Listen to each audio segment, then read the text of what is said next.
Hey guys, how's it going? Hope you're doing well. My name is Crown, and today I'm going to read you some very interesting stories that I hope that you're gonna love. And now, without further ado, let's go!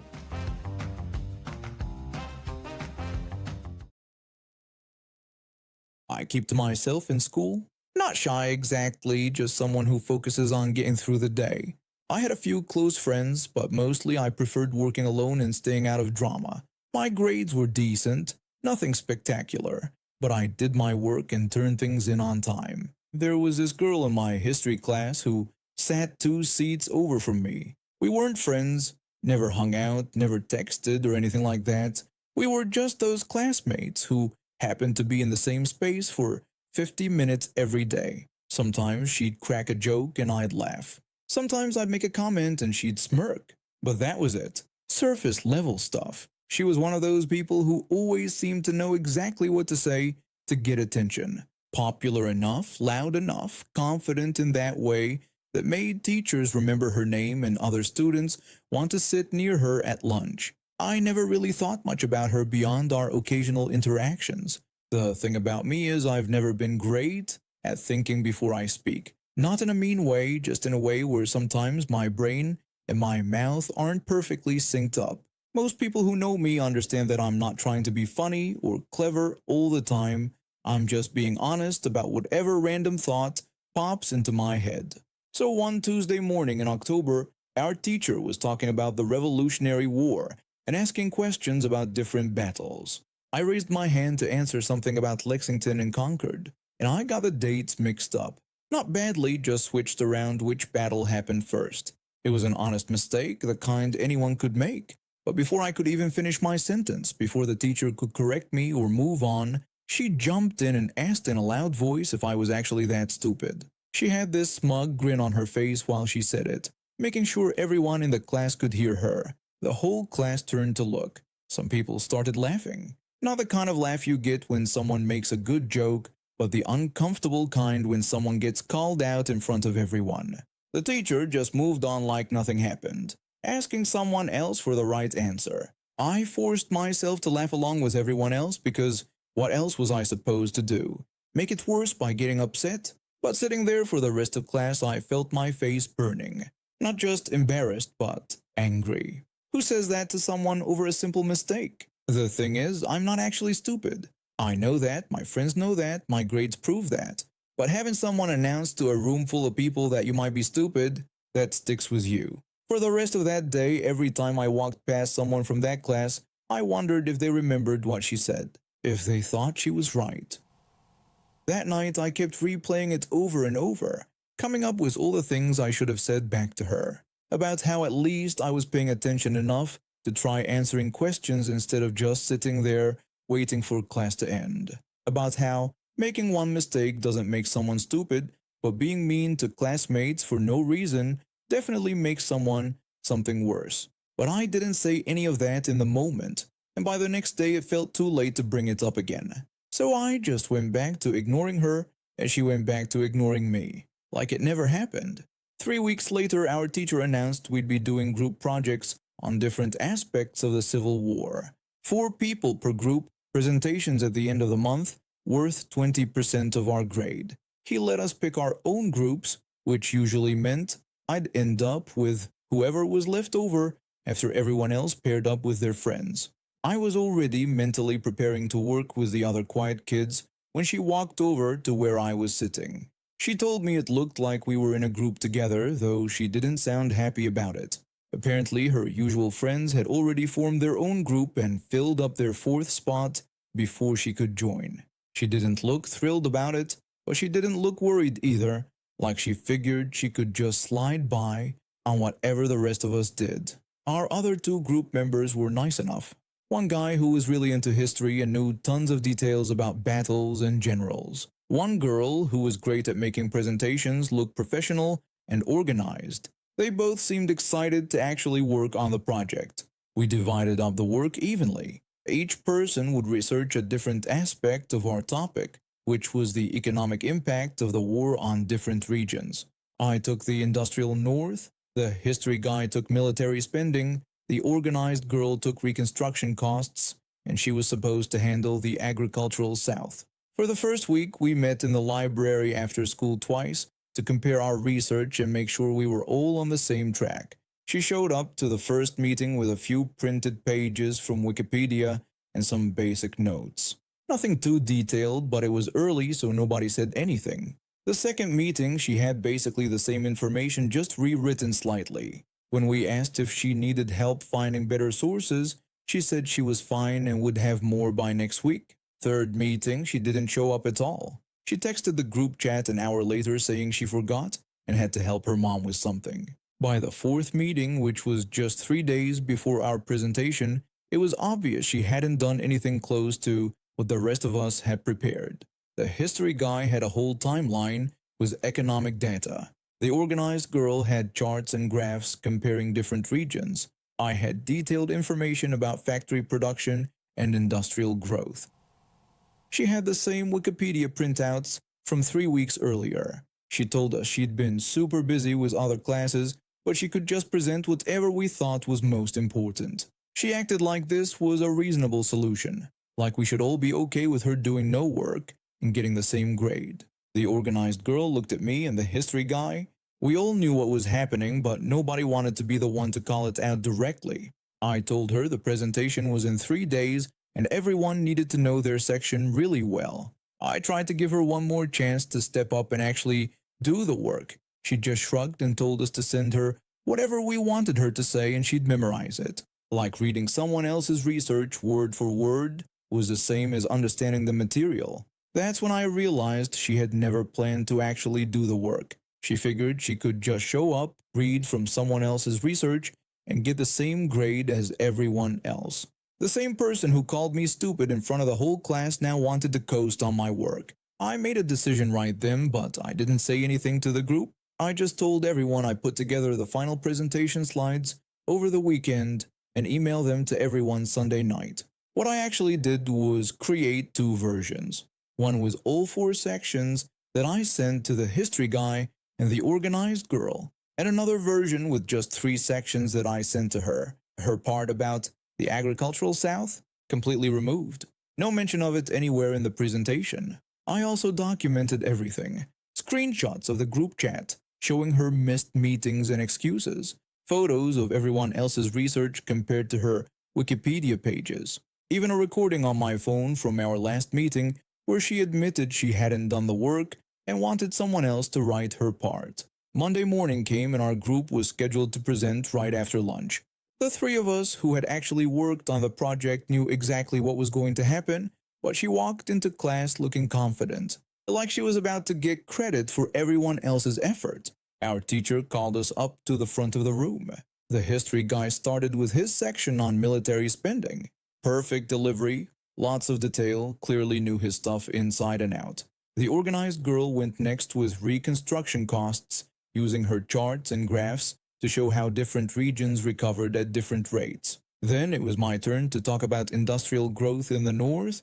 I had practiced this section for hours, knew every statistic, could answer any question about factory production or railroad expansion. And then silence. She was supposed to go next, but there was no next section in the presentation. No slide about the agricultural South.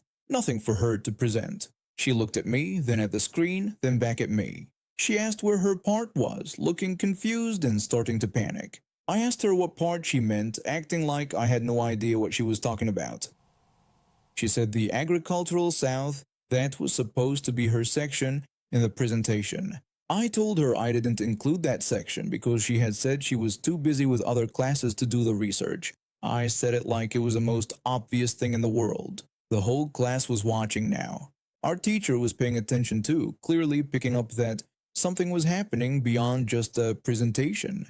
She protested that she was going to present something, that I was supposed to send her what to say. She was getting desperate now, realizing she was about to be exposed in front of everyone. I asked her why I would send her research that I had done myself. I reminded her that she was supposed to be handling the agricultural South section on her own. She looked around the room like someone was going to help her out, but everyone could see what was happening. She had gotten caught trying to take credit for work she hadn't done. Our teacher stepped in and asked if there was an issue with the group dynamic he should know about. I pulled out my phone and showed him everything: the group chat screenshots, the photos of everyone's research, the recording from our last meeting. I had documented the whole thing because I knew this moment was coming. I explained to the teacher that she didn't contribute to the project. I showed him the messages where she missed meetings and said she was too busy to do research. I showed him what everyone else had prepared compared to what she brought to group meetings. The teacher looked through everything while she stood there getting redder and redder. He said he could see what had happened and that the three of us would receive group credit for our presentation while she would need to schedule a makeup assignment to demonstrate her individual understanding of the material. The organized girl, the history guy, and I finished our presentation. We got an A. She got to sit back down and figure out how to explain to her parents why she had to do extra work to make up for a failed group project. After class, she came up to me at my locker. She told me she couldn't believe I had done that to her, that we could have worked something out. I asked her what kind of solution she had in mind. She said I could have just let her present part of what we had researched, that it wasn't that big a deal. She still didn't seem to understand that what she was asking for was completely unfair. I asked her if she meant letting her get credit for work she didn't do, especially after she had called me stupid in front of everyone 3 weeks ago. She asked what that incident had to do with anything, like insulting someone and then expecting their help was perfectly normal. I told her I didn't think she wanted my input on anything since she had said I was actually that stupid. I reminded her of her exact words from that day in class. I closed my locker and started walking away, but I heard someone behind us whistle and say that I had really gotten her good. A few other people were clearly listening and trying not to smile. She never spoke to me again after that, which was honestly fine by me. But I noticed she started actually doing her own work in group projects after that. After dropping out of college in my second year because I couldn't afford the tuition anymore, I found myself scrambling for any job that would pay the bills. My parents weren't exactly thrilled about my decision to leave school, and the tension at home was getting unbearable. When I saw the opening at a local grocery store that rhymed with herbs, I jumped on it. At first, they had me working days, which was pure chaos. Customers everywhere, long lines, and the general manager breathing down everyone's necks constantly. The general manager was this guy who'd never worked retail a day in his life before getting this job 3 years earlier. Word around the store was that he only got the position because he played golf with the district manager every weekend. He had no clue how anything actually worked, but he sure loved telling everyone else how to do their jobs. After about 6 months of dealing with the daytime madness, they offered me the overnight shift from 11 at night to 7 in the morning, sometimes 10 to 6. I jumped at the chance. The pay was a little better. The customers were mostly just people grabbing late night snacks or early morning coffee, and I barely had to deal with the general manager since he worked normal business hours. The night manager was actually pretty cool. He let me work at my own pace when everything got done, and the whole vibe was just more relaxed. Most nights, it was just me watching the registers, plus the night manager and maybe 1 or 2 stalkers. One of my main responsibilities was restocking all the candy and snacks at every checkout lane. Sounds simple enough, right? Wrong. The way they had the candy storage set up was absolutely insane. Picture this: about 10 opened cardboard boxes stacked along the narrow stairwell that led to the second floor office. This stairwell was the only way to get upstairs, and having all those boxes, there was definitely a fire hazard, but nobody seemed to care. The whole system was completely broken. There was one lady who worked mornings whose job was to count the candy that was left on the shelves. Then there was a different lady who worked afternoons who was supposed to count the candy inventory in the stairwell. But the afternoon lady basically never did her job. She'd just sit in the break room reading magazines most of the time. Meanwhile, the daytime checkers were supposed to restock candy during slow periods. But instead of organizing anything, they'd just grab whatever boxes were easiest to reach at the bottom of the stairs. They'd even rip open brand new packages to take out individual candy bars to fill up their displays. Over time, those 10 big cardboard boxes turned into a complete disaster. Each box had partial packages, loose candy pieces, and random stuff mixed together with no organization whatsoever. The worst part was this one item called cherry nibs. The morning ordering lady kept buying tons of them because they were part of some bulk discount deal. But nobody bought them. They just sat there taking up space. There were unopened boxes of cherry nibs, half-empty boxes of cherry nibs, and loose cherry nibs scattered throughout every single storage box. That's when the notes started appearing on my time card. Every few days, I clock in and find another passive-aggressive note from the general manager telling me to organize the candy situation or make sure the candy area was properly maintained. Easy for him to say when he'd never actually looked at the disaster zone we were dealing with. After about a dozen of these notes over the course of a month, I was getting seriously frustrated. The guy had no idea what he was talking about, but he kept acting like I was just being lazy. One night, I found a note that said the candy storage area needed immediate attention and that this was my responsibility, that needed to be handled promptly. I showed the note to the night manager and complained about how the general manager kept leaving me these notes like I wasn't doing my job. The night manager agreed that the general manager did that to everyone and that he didn't actually know what went on during the night shift. I told him I was thinking about just sorting the whole thing out once and for all and asked if that would be okay. He told me to go for it and said that maybe if I got it done, the general manager would stop with the notes. That night, I decided to take action. I pulled all 10 boxes down from the stairwell and spread everything out in the back area near the loading dock. I had gotten permission from the night manager to handle it however I thought was right. What I found was even worse than I'd imagined. There had to be thousands of dollars worth of candy just sitting there, most of it opened, mixed up, or partially damaged. The cherry nibs alone probably accounted for half the mess. There were at least 15 different partial boxes of them scattered throughout everything. I spent the first part of my shift sorting everything into categories: chocolate bars, gum, suckers, mints, and everything else. I got about 6 boxes properly organized and labeled, but there was still a mountain of loose candy, partial packages, and those damn cherry nibs that were never going to sell. Then I had an idea. Part of my job was taking out the trash from all the registers at the end of my shift. I loaded up a cart with all the unsalvageable candy, the loose pieces, the damaged packages, and about 90% of those cherry nibs. I wheeled the whole cart back to the trash compactor and dumped everything in. Then I put all the regular trash on top so nobody would notice a bunch of crushed candy and start asking questions. I made sure to save all the chocolate though. I'm not completely heartless. The next night when I clocked in, I was honestly expecting to be called into the office and fired. Instead, I found a note on my time card that praised my excellent work organizing the candy storage area and told me that I would receive a 25-cent per hour raise starting with my next paycheck. I had to laugh. The general manager had no idea that I'd just thrown away probably over $1,000 worth of inventory, but for the first time in months, this candy storage actually made sense. The checkout lane stayed properly stocked, and nobody had to deal with that chaotic mess anymore. The morning ordering lady finally stopped ordering so many cherry nibs since they seemed to be selling so well all of a sudden. If only she knew where they really went. I'm 28 years old and I've been living with a heart condition called arrhythmia since I was 22. It means my heart doesn't beat in a regular rhythm, and sometimes it can be dangerous.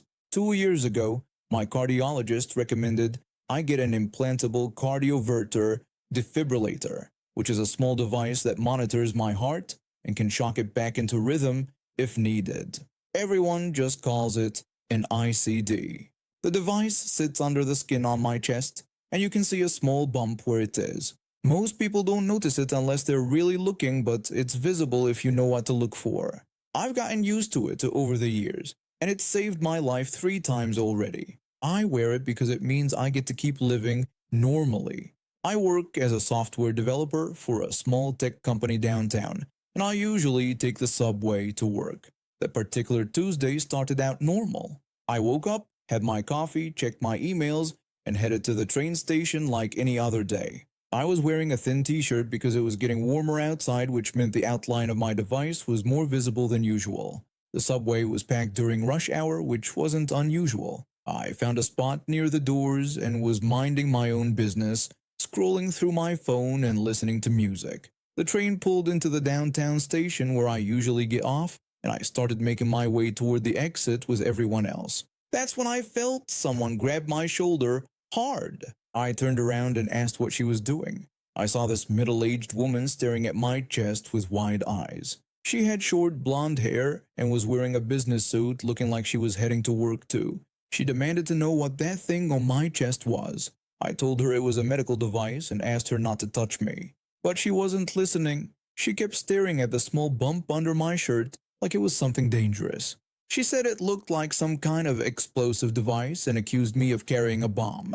People around us started to notice the commotion, and I could feel myself getting anxious, which is never good for my heart condition. I tried to explain that it was just a pacemaker and normal medical equipment. But Karen started yelling that I was lying to her. She said she'd seen the news and that terrorists hide bombs in their clothes all the time. She accused me of planning to blow up the train. Her voice was getting louder and more frantic. Other passengers were starting to back away from us, and I could see fear in their eyes. My heart was starting to race, which made the device feel more prominent against my chest. I begged her to calm down and said I could explain what it was if she would just listen. But instead of listening, she did something I never expected. She reached out and grabbed the device through my shirt, trying to pull it off my chest. She screamed that she was going to rip this bomb off me before I could hurt innocent people. The pain was immediate and excruciating. The device is attached to my heart with wires, and when she yanked on it, it felt like someone was tearing my chest apart from the inside. I screamed and tried to push her away, but she held on tight. I yelled for her to stop and that she was going to kill me. I begged her to let go, but she kept insisting she was saving everyone from my bomb.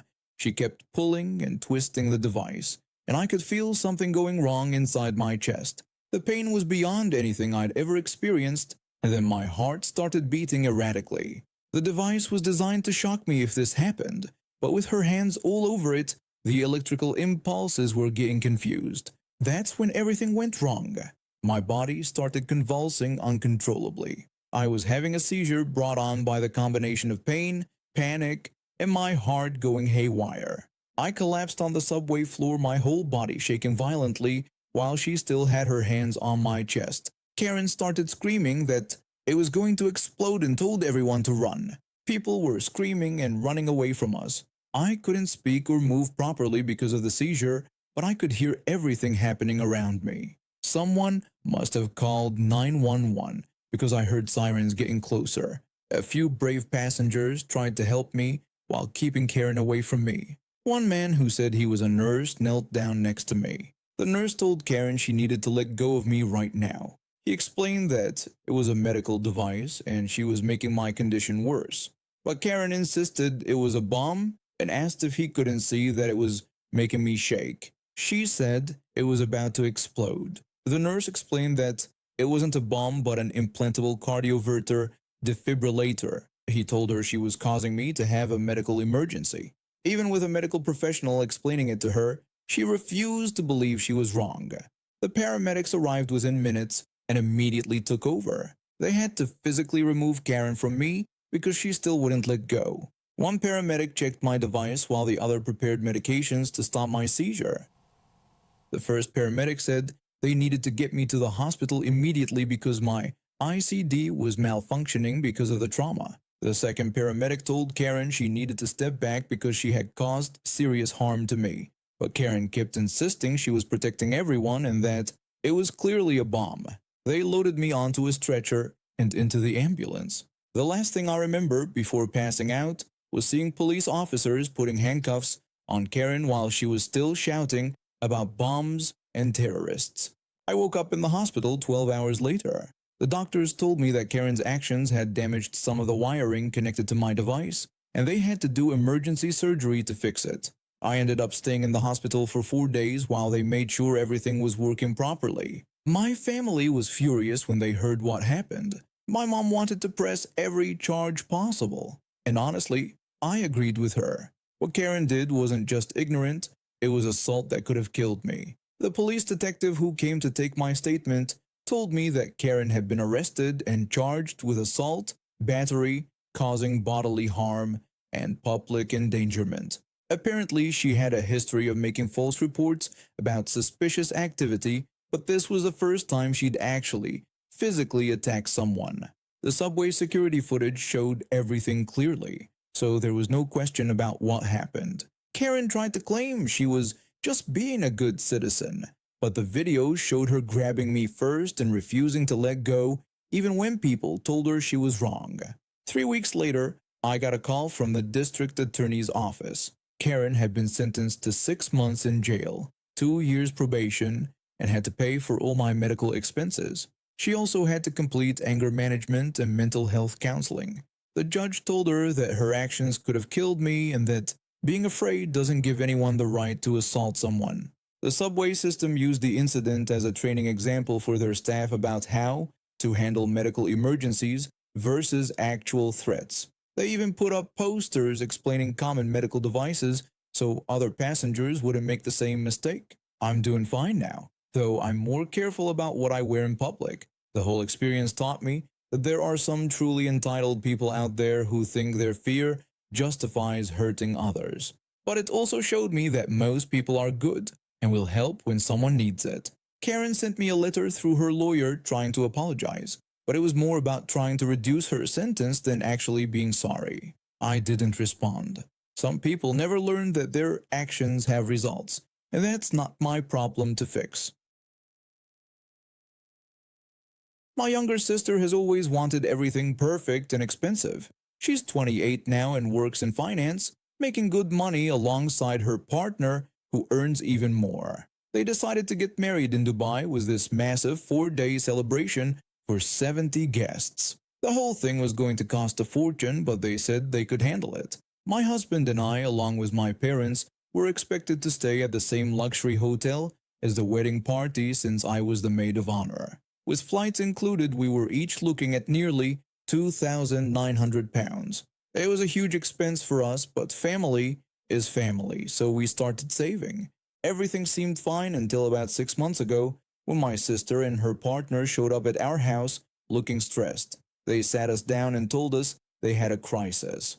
My sister explained that the venue in Dubai had increased their prices and there were some legal issues they didn't know about before. Her partner added that they either had to pay an extra £17,000 or they would lose everything they'd already put down, including all their deposits. My sister stressed that she knew it was a lot to ask, but they would pay us back over time with a proper repayment plan worked out. The way they explained it made it sound like they had no choice. Some venue contract issue, Dubai laws they didn't understand initially, that sort of thing. My parents and I felt terrible for them. Nobody wants their family to lose thousands of pounds to some contractual mess. I offered to loan £7,000 and my parents agreed to cover the remaining £10,000. My brother-in-law, who's a solicitor, even drew up proper contracts with repayment schedules. Everything seemed above board. Fast forward a few months, and I'm chatting with one of the groomsmen at a family gathering. He casually mentions how nice it is that my sister and her partner are paying for his family's flights to Dubai. I asked him what he meant by paying for flights, and he explained that her partner's parents and brothers couldn't afford the trip, so they were covering everyone's costs, including flights, hotel, and everything else. My stomach dropped. I confronted my sister the next day. When I asked her about the £17,000 and whether it was really for venue issues, she initially claimed she didn't know what I was talking about. I pressed her, saying someone told me they used that money to pay for his family's flights and accommodation. She went quiet for a long moment, then got defensive. She finally admitted that yes, that's what the money was for. His parents had said they couldn't afford to come and she couldn't have a wedding without them there. When I asked why she lied about it being venue costs and why she wasn't paying for our parents too, she said it was because my family could afford it and it wasn't fair to expect them to pay for everyone. I pointed out that lying to us about what our money was funding wasn't fair either. She claimed They didn't lie, they just simplified the explanation because I wouldn't have understood the full situation. When I asked her to try me, she explained that his family grew up poor and couldn't afford this kind of trip. He didn't want them to feel embarrassed about missing his wedding. I told her that was actually really sweet, but asked why she couldn't just tell us that from the start. I also questioned why we were paying nearly £3,000 each while his family got everything covered. She insisted this was the fairest way she could think of to handle it, saying that planning a wedding was hard enough without having to explain every decision. I asked her directly if she genuinely thought this was fair. Why lie about what the money was for? She couldn't answer that. She just kept saying it was complicated and that I didn't understand the pressure she was under. My parents found out about the deception and were hurt, but they decided to still attend the wedding. They didn't want to cause more family drama, but I couldn't get past it. The lying, the unfairness of it all, the way they manipulated us into funding something we never agreed to support. It felt wrong. I told my sister I wouldn't be attending the wedding. She said I was making them feel terrible about their special day. Her partner complained that they were already stressed enough without me adding to it. My sister whined that everyone would ask where I was and that I was ruining everything. I explained that I wasn't ruining anything, but that she had lied to me and my parents about what our money was funding. She argued that they needed that money and we had it, so what difference did it make what it was for? I told her the difference was honesty, and that she had made a choice to prioritize his family over ours financially, then lied about it. They kept calling and texting, trying to guilt me into changing my mind, but I'd made my decision. Things got worse when the wedding approached. A few days before they were supposed to fly out, I received this horrible voicemail from my sister. She was clearly drunk from her hen party. In the voicemail, she said that if I didn't come to her wedding, I wasn't her sister anymore. She called me embarrassing to her and her partner and said I was a horrible person. Then she delivered the real threat: if I didn't show up, they weren't going to pay me or my parents back. She claimed that money was a gift, not a loan, called our contract fake, and said if we wanted the money, we'd have to take them to court. I played the voicemail for my parents, and they were shocked. They decided to pull out of the wedding too. The wedding happened without us. From what I heard through mutual friends, my sister and her partner told everyone that I had poisoned my parents against them with lies. They claimed we had gifted them the money and then demanded payment when they wouldn't pay for our trip. They said they had to uninvite us because of how difficult we were being. The lies they spread were much worse than that, but I don't want to repeat everything. It was heartbreaking to hear how they were painting us as the villains. When the first repayment was due according to our contract, nothing came. My brother-in-law tried contacting them multiple times, but got ignored. Finally, they sent one email claiming the money was a gift, our contract was fraudulent, and we could take them to court if we disagreed. My brother-in-law sent them a copy of my sister's voicemail, where she admitted the money was a loan and threatened not to repay it. He also sent a final demand for the full amount within 30 days, since they'd violated the repayment schedule. Suddenly, 5 days later, both my parents and I received full repayment of our loans. Even after getting their money back, I heard through mutual friends that my sister and her partner were telling people we had demanded our gift back out of nowhere and that we disowned them for no reason. They complained about being in financial difficulty because of having to repay us. The whole situation destroyed my relationship with my sister. I never thought she'd lie to me like that, manipulate me and my parents, then try to blackmail us when we stood up for ourselves. The person who left that voicemail wasn't someone I recognized. I was 16 when I got my first job at Pizza Hut. The only reason I even got hired was because I was dating one of the shift supervisors there. I know that sounds bad, but I was 16 and thought I was head over heels for this guy who was basically walking trouble. My boyfriend was the kind of person you either loved or absolutely hated. Most people fell into the second category, especially anyone who came from a normal family, because he was genuinely awful to be around. He loved starting drama and causing problems wherever he went. I was too young and naive to see it at the time. My home life wasn't great either. I came from one of those houses where Yelling usually meant someone was about to start throwing things around, and violence was always a real possibility.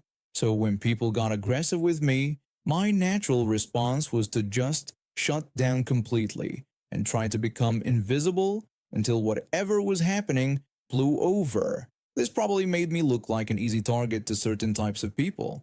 The shift supervisor who hated my boyfriend the most was this woman in her 20s. I'm going to call her Karen because she definitely earned that title. Karen had every reason in the world to dislike my boyfriend.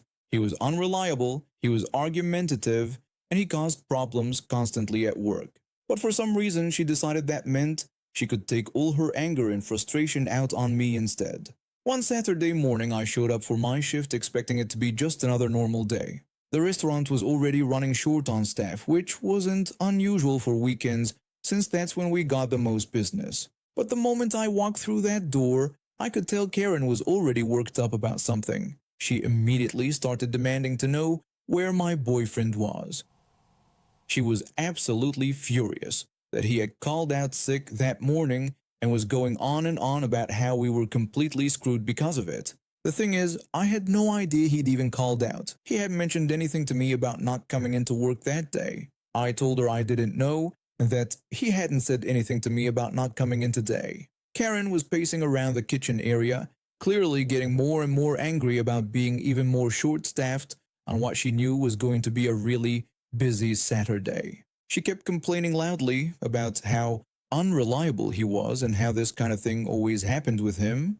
I actually felt bad that she was stuck dealing with the extra work and stress, so I pulled out my phone and decided to text him to find out what was going on.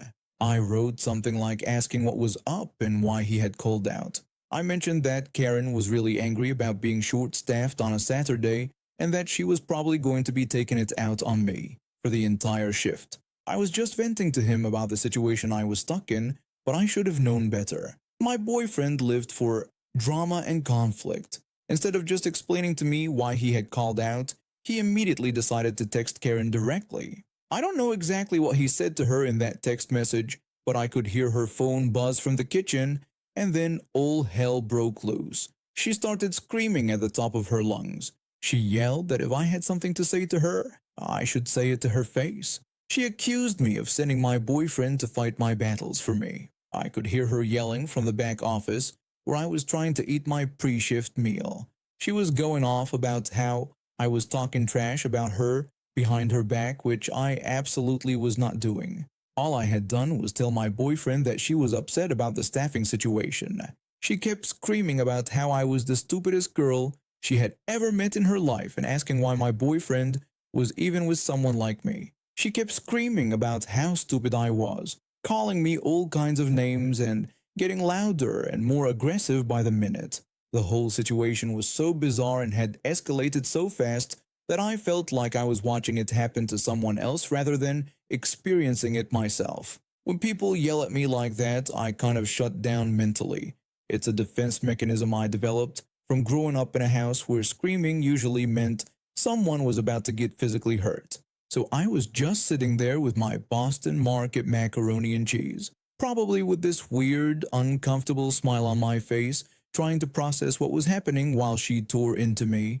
Then Karen walked into the office where I was sitting. She was standing right over me, still screaming about how stupid I was, how I shouldn't be talking about her behind her back, how my boyfriend was a complete piece of trash. The whole time I'm just sitting there eating my mac and cheese in complete silence. She yelled that I thought I was so smart, sitting there with that stupid smile on my face. She said I didn't even have the guts to say anything back to her. I wasn't smiling because I thought anything was funny. I was smiling because I was terrified and didn't know what else to do with my face. But that seemed to make her even more angry than she already was. She screamed that I was worthless and too stupid to even work there. She said she didn't believe they had even hired someone like me. All of this was happening because my boyfriend had called out of work and then sent her a text message when I told him she was upset about the staffing situation. It was completely insane. Then she said the magic words that changed everything for both of us. She told me that if I didn't want to be there, then I should just leave because she didn't need me anyway. Now let me be clear about something important. This was a Saturday morning at Pizza Hut.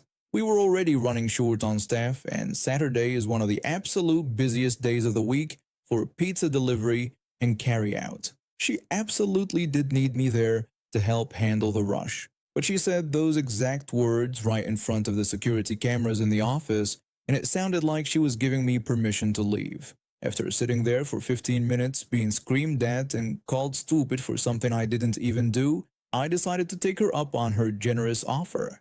I told her okay, if she didn't need me, then I would go home. I stood up, threw away my half-eaten lunch, and started gathering my things to leave. She asked what I was doing. I explained that she had just said she didn't need me, and that I should leave if I didn't want to be there. So I was leaving. She started backtracking immediately, saying I couldn't just walk out on my scheduled shift. I reminded her that she had literally just told me to leave because she didn't need me there, and I told her she needed to make up her mind about what she actually wanted. I clocked out on the computer and walked toward the front door. Karen was following me, now starting to panic because she was realizing what she had just done to herself. She pleaded with me not to leave, saying we were short-staffed and that I was scheduled to work that day. I told her she had said she didn't need me, so I was taking her at her word. I walked out that door and went straight home. I spent the rest of the day relaxing and enjoying my unexpected day off while they dealt with the Saturday rush with even fewer people than they'd started with. On Monday morning, I got called into the general manager's office. Karen had tried to get me fired for abandoning my shift. She had told him that I just walked out without any permission and left them completely hanging on one of the busiest days of the week. The manager told me that Karen had reported I walked out in the middle of my shift on Saturday without any reason. He said this was grounds for immediate termination. I asked him if she had mentioned that she spent 15 minutes screaming at me and calling me stupid, then told me to leave because she didn't need me. He said she claimed I was lying about that. I suggested he should check the security cameras. I explained that it all happened right there in the office, right in front of the camera where he could see and hear everything that happened.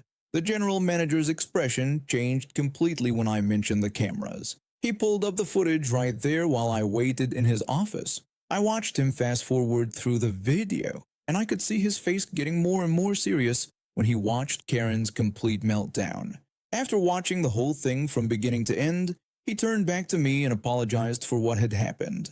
He said Karen was completely out of line, that I wasn't in any trouble at all, and that they would be having a very serious conversation with her about appropriate workplace behavior. I should have just let them fire me honestly because working at that place was absolutely miserable. But it felt good to prove that I wasn't lying and that Karen had created the entire situation herself through her own actions. Karen got written up for the incident, but she didn't learn anything from it at all. She continued being aggressive and unprofessional with other employees for months afterward. A few months later, I heard she got fired for physically assaulting a customer who'd complained about their pizza order. She grabbed the customer's arm during an argument about whether their pizza was made correctly. And now we have reached the end of today's stories. Thank you for watching, and see you next time.